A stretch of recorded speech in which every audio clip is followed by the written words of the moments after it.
அமைதியான ஒரு பச்சை பசேல் காட்டில் வீரன் என்ற பெயருடைய ஒரு புலி வாழ்ந்து வந்தது. அவன் பார்ப்பதற்கு பெரியவனாகவும் பலசாலியாகவும் இருந்தான். ஆனால் அவனுக்கு மிகவும் அன்பான இதயம். ஒரு நாள் காலை புதருக்கு அருகில் யாரோ விம்மி விம்மி அழும் சத்தம் வீரனுக்கு கேட்டது. அங்கே ஒரு குட்டி மான் இருந்தது. அது மிகவும் சிறியது. பயந்து போய் தனியாக நின்றிருந்தது. "நீ ஏன் அழுகிறாய்?" என்று வீரன் அன்புடன் கேட்டான். அந்த பாப்பா மான், "நான் என் அம்மாவை தொலைத்து விட்டேன்" என்று பதிலளித்தது. "அழாதே" என்று வீரன் மென்மையாக சொன்னான். "நீ இங்கே தனியாக இல்லை, நான் இருக்கிறேன். உன் அம்மாவை கண்டுபிடிக்க நான் உனக்கு உதவி செய்கிறேன்." அந்த குட்டி மான் அண்ணாந்து பார்த்தது. "நீங்கள் என்னை உபத்திரவம் செய்ய மாட்டீர்களே?" என்று மெதுவாக கேட்டது.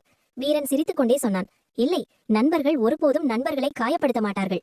குட்டி மான் இப்போது பாதுகாப்பாக உணர்ந்தது. அது வீரனுக்கு அருகில் வந்து அமர்ந்தது. விரைவிலேயே அவர்கள் அம்மா மானை தேடத் தொடங்கினார்கள். இருவரும் காடு முழுவதும் ஒன்றாகவே நடந்தார்கள். வீரன் அதற்கு ஆற்றை காட்டினான். குட்டி மான் வீரனுக்கு இனிமையான பச்சை புற்களை காட்டியது.